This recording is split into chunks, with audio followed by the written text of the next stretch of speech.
Second to your doghouse, eh? You gonna sleep under the stove? I think so.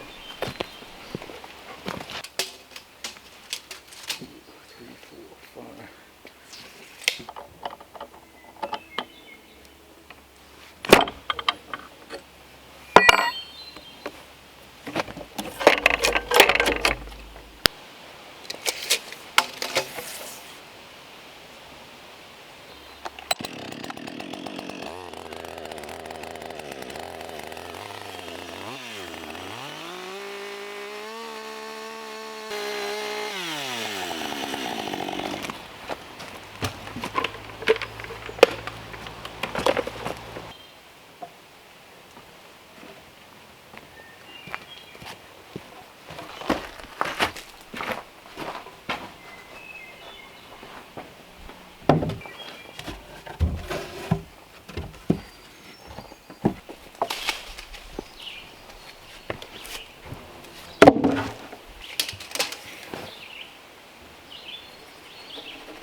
You're gonna help, are you? Thanks, Taylor.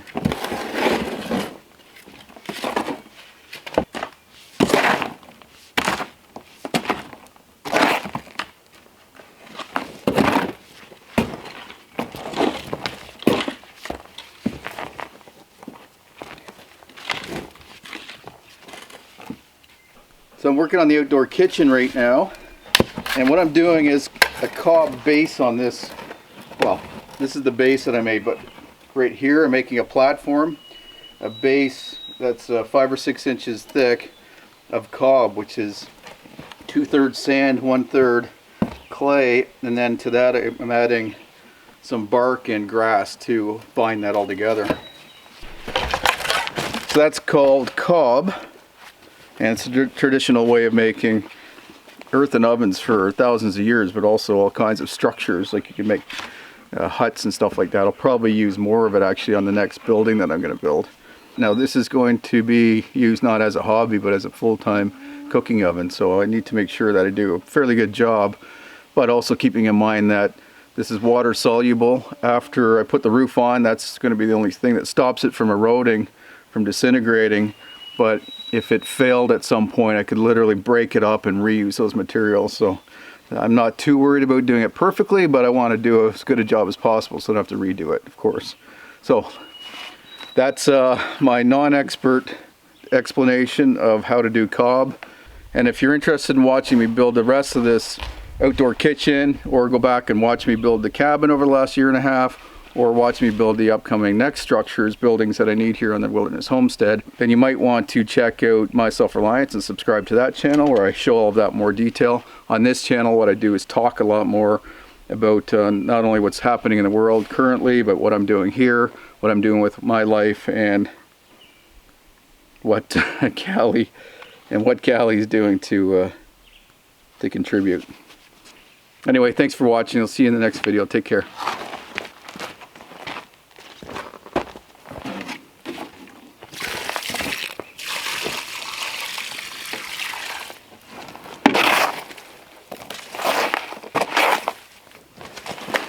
So a better way to mix this would be to get my feet in there in a more traditional way.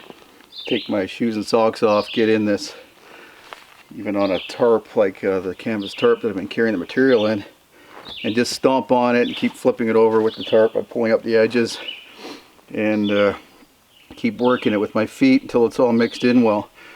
Problem is, I have a long way to come with the material, so what I'm doing is taking it in sections like this, or smaller loads, and then putting it together and putting it in place, because I only have 2 small canvas tarps. So what I have to do is go down to the road to where I had the original parking lot built. Down there I ended up with a lot of clay, sand, gravel, and rocks and stuff like that. So I have to load that into my truck, bring that part way down the trail, and then from there offload it onto the little trailer, the little blue trailer, and then haul that back here. So I can only take about this quantity at one time, especially in the blue trailer. So I have 1 small tarp in the truck, I have 1 small tarp in the blue cart, and then I don't have an extra tarp to put it on the ground to work it. So what I'll have to do probably after I get this base built is just spend the rest of the day bringing material back here, stockpiling it here on the ground, and then I have that all at my convenience when I build the earthen oven, because I'm going to need to work quicker with that. I'll have to get the whole oven done in 2 days. 1 day with the first layer, 2nd day of the 2nd layer. So I need to make sure the materials are nearby. Good thing is we got a lot of rain over the last few days, and I'm still using water that I collected in buckets and in this trough from underneath the eave of the cabin. But also there's a little bit more water in the stream now that I can get access to again. So that's going to make it a little bit easier rather than bringing the water up from the parking lot where I have a dug well.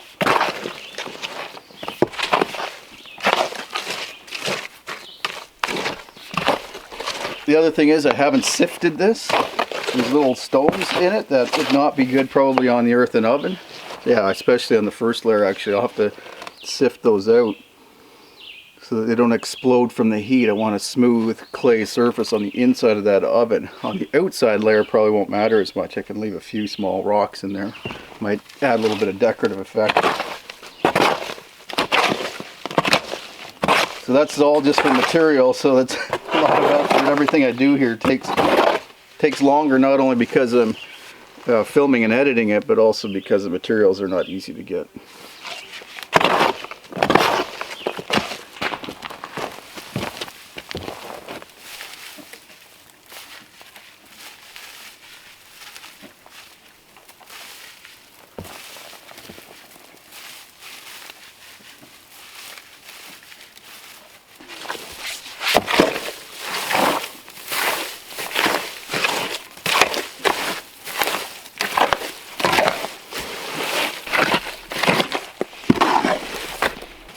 Basically that looks like I just mucked out a horse stall, which also would be pretty good building material actually.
Should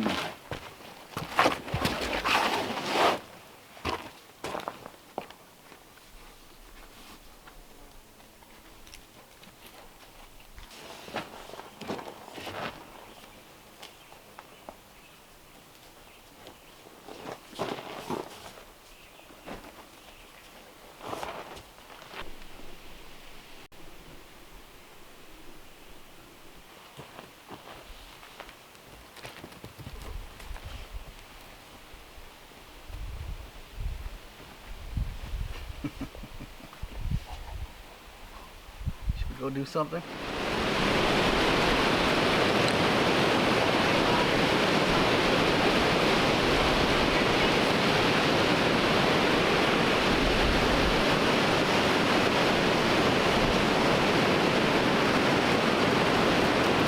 It's funny that my wife and I used to bring our kids out into places like this all the time.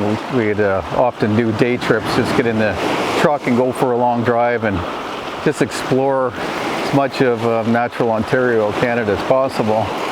But now that we have Callie, not as a replacement of the kids, but just another companion that gets us out doing things that maybe we might not do. So instead of staying around the cabin and working, then I look at Callie and she gets a little bit bored or warm around there, so we decide to go for a walk or go for a swim like this or a road trip and get out and do some exploring.